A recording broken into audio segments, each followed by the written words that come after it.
Right, we're talking about pricing on a stand, and I thought it would be a good idea to record it because you go around some stores and sometimes you can't see the pricing, and I get really confused. Pricing needs to be clear on your store. And why? What were you just saying about the pricing? Well, about when you go shopping? When I shop, I'm looking for the price. I like the product, but I don't want to have to go and ask somebody, how much is this? Unless it's cheap and you're surprised that it's so cheap. They may be busy. You don't want to interrupt. You might be pushed for time. You're thinking, oh, why isn't the price just there? It's frustrating. Well, it frustrates me, and I would rather than, no matter if it's expensive or cheap, I'd rather the price just be there, so I can make a decision, or have a look at it, go around, compare it with other products, and then come back. Yeah. Because sometimes the storeholder's busy or talking to someone, and you don't want to stand there for 10 minutes, and they feel rude because they know you're there waiting. Yeah.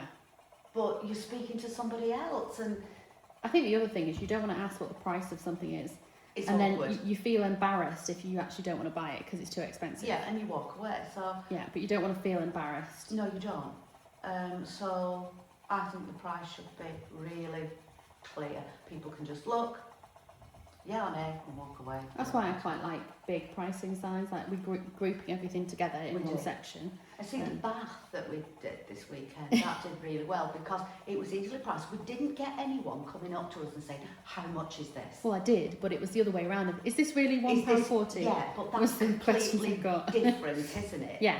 You know? Because then when you say, yes, it is, you've made their day. Well, it's about making the shopping process Easy. as easy as possible. Yeah. And simple, clear. Yeah, really clear. And it's a seamless process. The wheeze tiniest little tiny tags on things, and you can barely read it. And so you don't want to be fumbling for your glasses out of your handbag. Yeah, if you're over 45. Price. Well, that's sometimes I'm a bit guilty of that. Well, the small prices, which is why we've moved to the bigger price tags and bigger signs. For like people with my eyesight, you know. Well, I think that's why I like the black eyesight. marker. It's really depending on how you're affected. It's really tricky sometimes to read the labels. Yeah. How did you find the layout this time? I like the layout this time. Did you? Yeah, people weren't too afraid of coming in, No. even though it seemed a bit blocked off because we were blocked off at one side.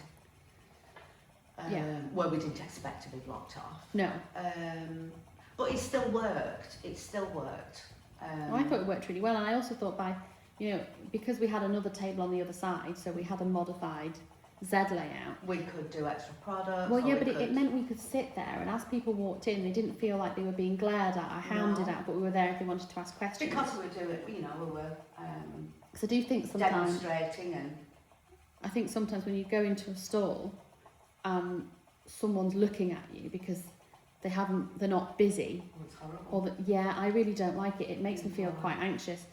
And the pressure, sometimes you feel the desperation to buy, and you don't want a customer to ever feel a desperation to buy. No, you just want them to feel relaxed. They don't have to speak to you if they don't want to. They don't have to buy if they don't want to. They don't have to buy anything, but you just want them to feel welcome, to browse around and walk out without any pressure. That's how I like to shop, and I want people to feel like that when they come to our store.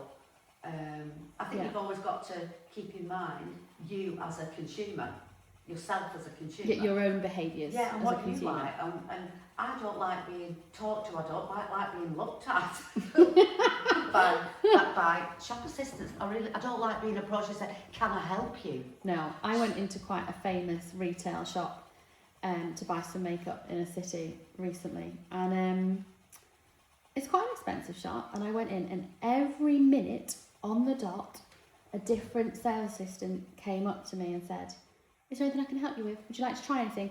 And I got to the point where I just said, I must have been asked this about 10 times whilst I've been looking at the same product, but I don't have time to read about it because you keep talking to me. Yeah. And it's really frustrating. I know they're trying to do the job, and that's what they've been told to do, but for many people, that is extremely off-putting. I know if people really want help, they will come and ask you. Yeah, as long as you're there. As long as you're there, they will come and ask you when they're good and ready. Yeah. And I think the crafty world is very much like that, because sometimes they just want a little bit of advice. Yeah. They don't want to buy anything, but they say, oh, how do you do that? Do you mind telling me how you do that? No, we don't mind. It's what we're there for, sharing our knowledge of the crafts. Yeah.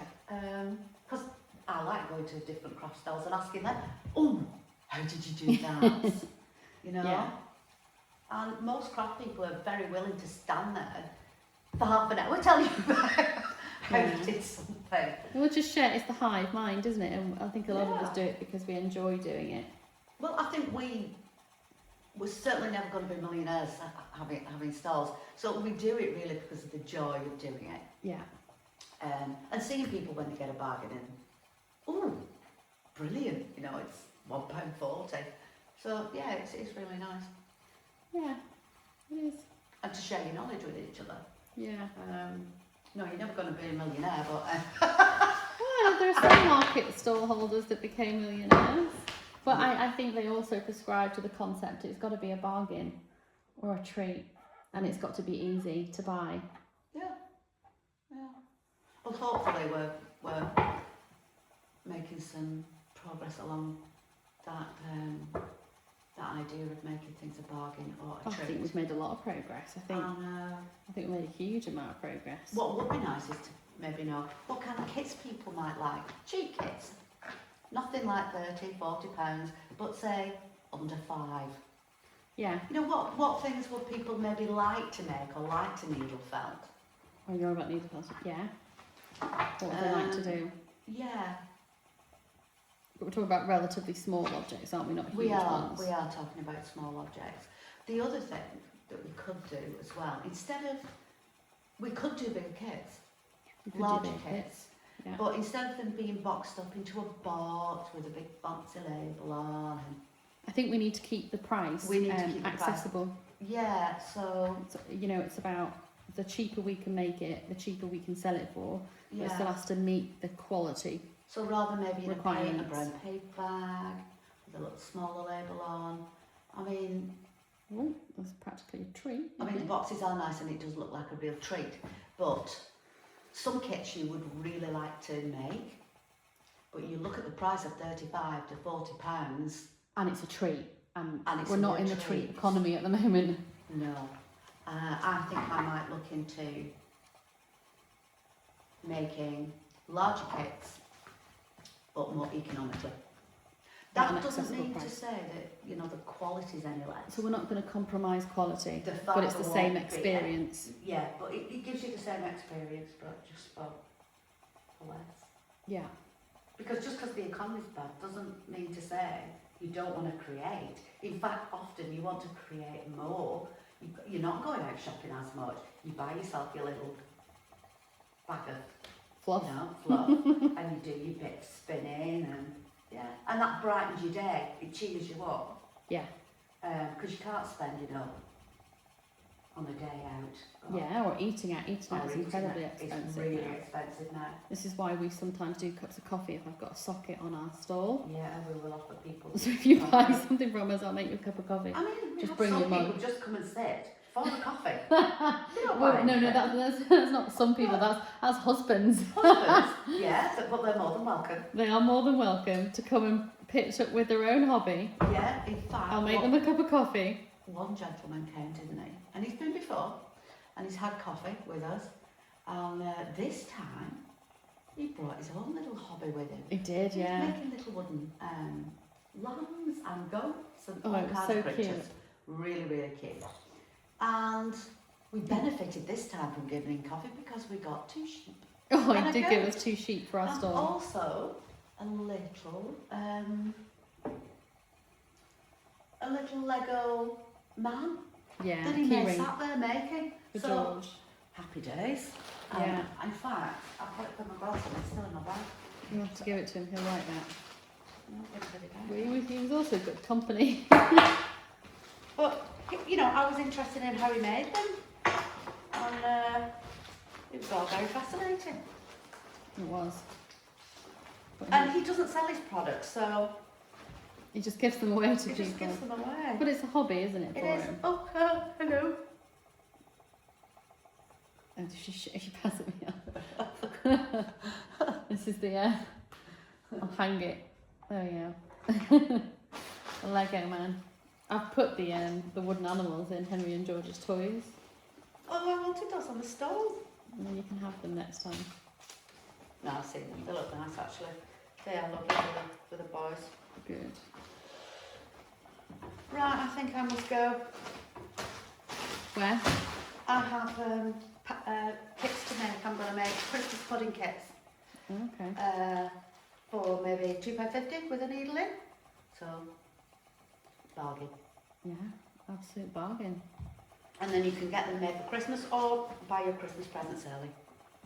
Yeah, that's And it looks a lot more than £2.50 worth of kit. You shouldn't say that. Yeah, but it does. You know, sometimes if someone buys you a present, you say, oh, well, bought me that. Oh, okay. As in it looks tiny. Yeah. You can't buy much for, I mean, you can't buy a cup of coffee for £2.50. No, you can't. But I mean, coffee's extortionate. You need a mortgage. I think, £1.50 for a coffee. do you know what? I think coffee loose weight costs more than gold or something. No. I just read something about the value of coffee by the gram is extortionate. It is extortionate. And no one thought that people would spend £4.50 on a coffee or a fiver, and yet we do. It's £9 for a coffee, for 2 coffees. Yeah, I know. In some places. It's scandalous. So come to our store. We give coffee away for free. Yeah, if you have a cup, if you have a paper cup. Yeah. Or a reusable cup. Yeah. Otherwise I run out of cups. Bring your reusable cup or your paper cup that you did buy a coffee in for £4.50. Keep it, bring it. We'll fill it. We run out of mugs on the husbands. But yeah. Oh my, it's raining. It is, it's pouring down. Right, I'm not really prepared today. I'm going on. Okay. Your arms are still bright.